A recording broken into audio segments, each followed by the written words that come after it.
नमस्कार मेरे प्रिय साथियों, कैसे हैं आप सब लोग। उम्मीद करते हैं आप सब लोग अच्छे होंगे। तो साथियों, स्वागत है एक बार फिर से आपका अपने ज्ञान के चैनल बीबीटी नॉलेज पर। लेकिन सबसे पहले वीडियो स्टार्ट करने से पहले मैं आपसे कहना चाहता हूं कि आप हमारे टेलीग्राम चैनल को ज्वाइन कर लीजिएगा। जैसे आप टेलीग्राम पर सर्च करते हैं बीबीटी नॉलेज, तो इस तरह आपको दिखाई देगा। सिर्फ इसको ज्वाइन कर लेना है और उस पर अपडेट लेते रहना, क्योंकि हर चीज़ हम यूट्यूब पर नहीं बता सकते हैं। और चलिए, सबसे पहले हम जो टॉपिक लाए हैं आज, वो है आपका हर्षवर्धन के ऊपर, जो कि आपके पुष्यभूति वंश या वर्धन वंश से संबंध रखते हैं। सबसे पहले इसमें हम थ्योरी सेक्शन को डिस्कस करेंगे। उसके बाद जो प्रीवियस ईयर में क्वेश्चन आए हम उस पर थोड़ी बहुत डिस्कस करेंगे। और देखिए, क्वेश्चन आपके लिए बहुत इंपॉर्टेंट है, क्लास इंपॉर्टेंट है, आप पूरी देखिएगा। चलिए अब शुरू करते हैं हम अपनी वीडियो। गुप्त साम्राज्य के पतन के बाद लगभग 500 ईस्वी में हरियाणा के अंबाला जिले के थानेश्वर नामक स्थान पर वर्धन अथवा पुष्यभूति वंश की स्थापना हुई थी। पुष्यभूति गुप्तों के सामंत थे, जिन्होंने हुड़ों के आक्रमण से लाभ उठाया था और अपनी स्वतंत्रता घोषित कर ली थी। यानी हुड़ों के बीच और गुप्तों के बीच जो युद्ध हुआ था उसमें इन्होंने लाभ उठा लिया। पुष्यभूति वंश का संस्थापक पुष्यभूति था, जिसके नाम पर इसका नाम पुष्यभूति वंश नाम रखा गया था। प्रभाकर इस वंश का चौथा शासक हुआ था, जिसके बाद ये एक शक्तिशाली राज्य के रूप में उभरने लगा। इसके बाद इसे वर्धन वंश के नाम से भी जाना जाने लगा था। प्रभाकर वर्धन की पत्नी का नाम यशोमती था, जिसके 3 बच्चे हुए, राजश्री पुत्री राज्यवर्धन व हर्षवर्धन। प्रभाकर वर्धन ने अपनी पुत्री राजश्री का विवाह मौखी वंश के राजा ग्रहवर्मन के साथ किया था। हर्षवर्धन ने अपने 41 वर्षों के शासन काल में पूरा आर्यवर्त अपने अधीन कर लिया था। उसका साम्राज्य जो था कश्मीर को छोड़कर संपूर्ण उत्तर भारत पर फैल गया था। इसके उपरांत उसने शिलादित्य की उपाधि धारण की थी। अब हम बात करते हैं हर्षवर्धन के बारे में, जिसने 606 ईसा पूर्व से लेकर 647 ईसा पूर्व तक शासन किया था। देखिए, जो मैंने अभी पीछे बताया वो आपको थोड़ा बेसिक बताया, क्योंकि बेसिक जानना भी जरूरी होता है। उससे रिलेटेड एक आध क्वेश्चन आपसे पूछ सकते हैं। अब देखिए, राज्यवर्धन की मृत्यु के बाद लगभग 606 ईसा में हर्षवर्धन ने थानेश्वर की गद्दी संभाली थी। गद्दी पर बैठते सबसे पहले हर्षवर्धन ने शशांक से प्रतिशोध लेने की प्रतिज्ञा की थी और अपनी बहन राजश्री की सुरक्षा के लिए वह कन्नौज को और बढ़ा। लेकिन वास्तव में मंडी से उसे सूचना मिली कि राजश्री कैद से मुक्त होकर विंध्याचल चली गई है। हर्षवर्धन ने कन्नौज पर अधिकार का आचार्य दिवाकर मित्र की सहायता से राजश्री को सती होने से बचा लिया और उसे कन्नौज ले आया। बहन राजश्री का कोई भी उत्तराधिकारी नहीं था, जिसकी वजह से हर्षवर्धन ने कन्नौज का शासक बन गया और उससे अपनी राजधानी बना लिया। कन्नौज ऊंचे स्थान में दोआब के ठीक मध्य में स्थित था, जिसकी व्यवस्थित किलाबंदी की गई थी। हालांकि सन 619 में शशांक की मृत्यु हो जाने पर शत्रुता भी खत्म हो गई थी। हर्षवर्धन ने अपने दक्षिण अभियान में सफल नहीं हो सका और नर्मदा नदी के तट पर बादामी के चालुक्य वंशीय शासक पुलकेशिन द्वितीय ने उसको पराजित कर दिया था। यानी दक्षिण अभियान में वो सफल नहीं हो पाया था। चीनी यात्री हेन सांग 7वीं शताब्दी में हर्षवर्धन के समय भारत आया था, जिसने 629 से 644 तक भारत में रहा। वो हर्षवर्धन ने हेन सांग के प्रभाव में आकर बौद्ध धर्म ग्रहण कर लिया था। इससे पहले वह शैव धर्म का अनुयायी था। हर्षवर्धन ने कश्मीर के शासक से बुद्ध के दंत अवशेष बलपूर्वक प्राप्त कर लिए थे, जो कि बौद्ध धर्म के महायान संप्रदाय के संरक्षक थे। हर्षवर्धन की बल्लवी विजय का उल्लेख नवसारी ताम्रपत्र शिलालेख में मिलता है। हर्षवर्धन अंतिम बौद्ध राजा था जो संस्कृत का प्रकांड विद्वान था और लेखक भी था। उसने रत्नावली प्रियदर्शिका व गणागण नामक नाटक लेके, देखिए ये पॉइंट बहुत इंपॉर्टेंट बन जाता है आपके लिए। और देखिए, ये जो मैंने बताया था आपको हेन सांग वाला, वो भी इंपॉर्टेंट बन जाता है। किंवदंती यानी मान्यता है कि हर्षवर्धन ने धावक नामक व्यक्ति से उपहार देकर अपने नाम से नाटक लिखवाए थे। देखिए, ये मान्यता है, केवल अभी कंफर्म नहीं है। इसे अंतिम हिंदू सम्राट भी कहा गया है, क्योंकि वह ना तो कट्टर हिंदू था और ना ही पूरे देश का शासक था। हर्षचरित, चंडी शतक, पूर्व पीठिका, कादम्बरी, पार्वती परिणय के रचयिता बाणभट्ट हर्षवर्धन के दरबारी कवि थे। ये पॉइंट भी बहुत इंपॉर्टेंट है, आपसे पूछ लिया जाता है। हर्षवर्धन के दरबार में मयूर शर्मा विद्वान ने मयूर शतक व सूर्य शतक पुस्तक की रचना की थी। इसे बार इंपॉर्टेंट समझ लीजिए। हर्षवर्धन ने 643 ईस्वी के आसपास कम से कन्नौज प्रथम एवं प्रयाग द्वितीय में 2 विशाल धार्मिक सभाओं का आयोजन किया था। प्रयाग महासभा, महापोक्ष परिषद महासभा में हर्षवर्धन ने अपना सब कुछ दान कर दिया था। हर्षचरित नामक ग्रंथ में हर्षवर्धन को सभी देवताओं का सम्मिलित अवतार कहा गया है। हर्षवर्धन को शिलादित्य व परम भट्टारक जैसी उपाधि प्राप्त है। हर्षवर्धन के समय नालंदा विश्वविद्यालय का कुलपति शीलभद्र था। हर्षवर्धन ने 641 ईस्वी में चीनी शासक के दरबार में एक राजदूत भेजा था। हर्षवर्धन के समय बौद्ध धर्म के प्रचार के लिए कुमार जी परमार सुमाग धर्मदेव चीन गए। बुद्ध कीर्ति इस समय तिब्बत जाने वाले बौद्ध धर्म शांति रक्षित, पद्य संभव, कमलशील और आपका स्थमति, मधुवन तथा बांसखेड़ा अभिलेखों में हर्षवर्धन को महेश्वर कहा गया है। तो देखिए जो भी अभिलेख वाले पॉइंट्स होते हैं उन्हें हमेशा याद रखिए, ये हमेशा इंपॉर्टेंट होते हैं। नेक्स्ट, प्रयागराज में हुए 6वें धर्म सभा में ह्वेन सांग ने भाग लिया, जहां हर्षवर्धन के समय कुंभ मेले की शुरुआत हुई थी। ये पॉइंट तो बहुत ज़्यादा इंपॉर्टेंट है, ये आपसे पूछ लिया जाता है। कुंभ मेले की शुरुआत किसके समय से हुई या किसके शासनकाल से हुई थी, तो वो हर्षवर्धन हो जाएगा। अगला, हर्षवर्धन निसंतान था, उसकी मृत्यु के साथ ही पुष्यभूति वंश का अंत हो गया। हर्षवर्धन की मृत्यु शासन के बाद कन्नौज पर यशोवर्मा का अधिकार हुआ। यशोवर्मा ने 731 ईस्वी में बुद्धसेन पूटा सिंह को चीन के शासक के पास अपना राजदूत बनाकर भेजा था। बात करते हैं हम अंतिम हिंदू सम्राटों की। इतिहास में अंतिम हिंदू सम्राट से 3 शासकों का उल्लेख मिलता है, हर्षवर्धन, पृथ्वीराज चौहान और हेमू का। हर्षवर्धन के समय तक भारत में मुस्लिम का आगमन नहीं हुआ था। संभवतः अन्य शासकों की तुलना में इसका साम्राज्य संपूर्ण उत्तर भारत में सबसे विस्तृत रहा था। अब देखिए मेरे प्रिय साथियों, थोड़ा ह्वेन सांग एक चीनी यात्री के बारे में भी डिटेल में पढ़ लेते हैं, इससे भी रिलेटेड क्वेश्चन पूछ ले जाते हैं, क्योंकि ये हर्षवर्धन के दरबार में ही भारत आया था और 15 वर्षों तक भारत रहा था।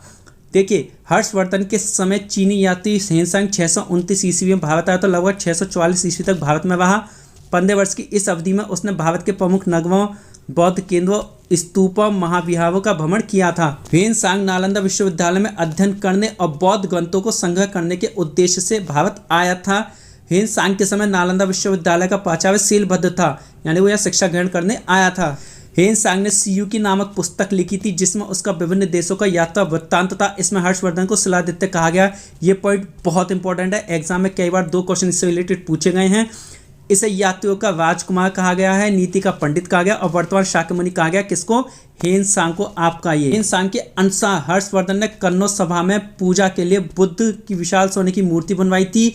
भारतीयों को गवन स्वभाव का परंतु ईमानदार कहा है, यानी भारतीय ईमानदार होते हैं परंतु गवन स्वभाव के होते हैं। ये कथन किसने कहा? ये भी आपका क्वेश्चन के रूप में पूछ लिया जाता है।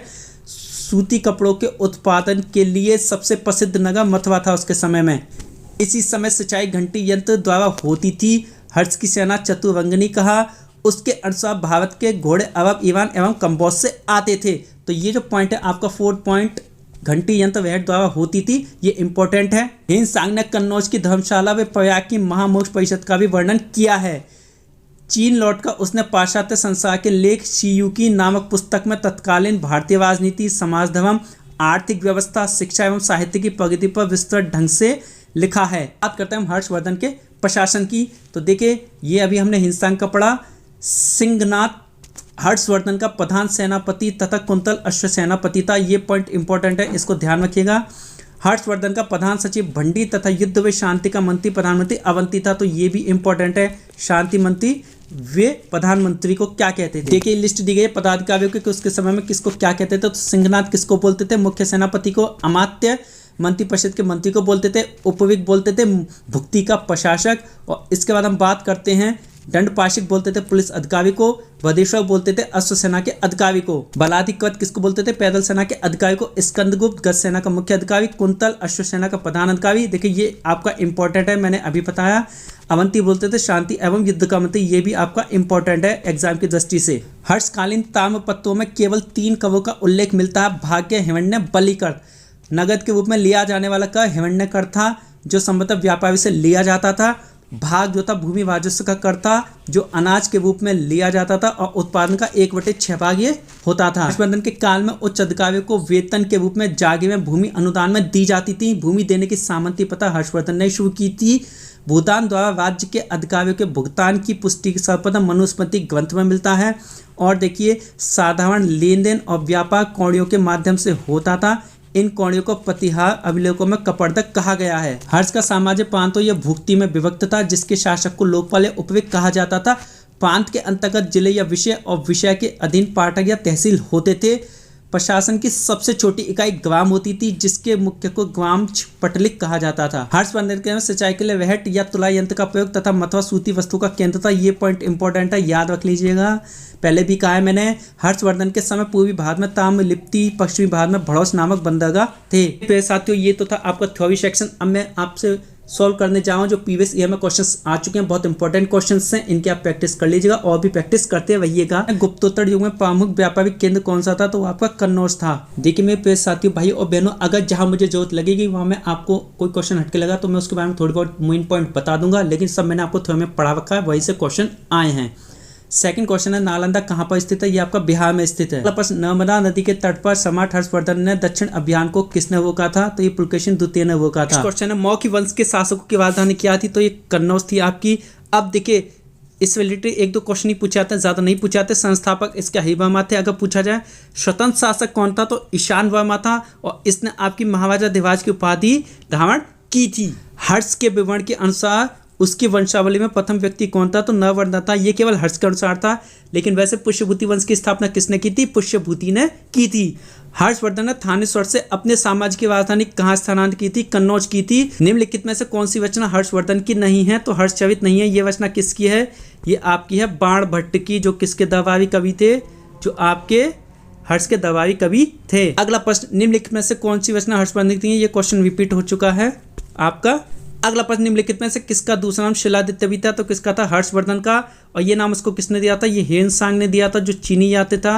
और किस में दिया था ये उसको ने दिया था जो उसने किताब लिखी थी, कौन सी बुक लिखी थी, CU की नामक पुस्तक, जिसमें भारतीय यथार्थ की सारी कंडीशंस का वर्णन है।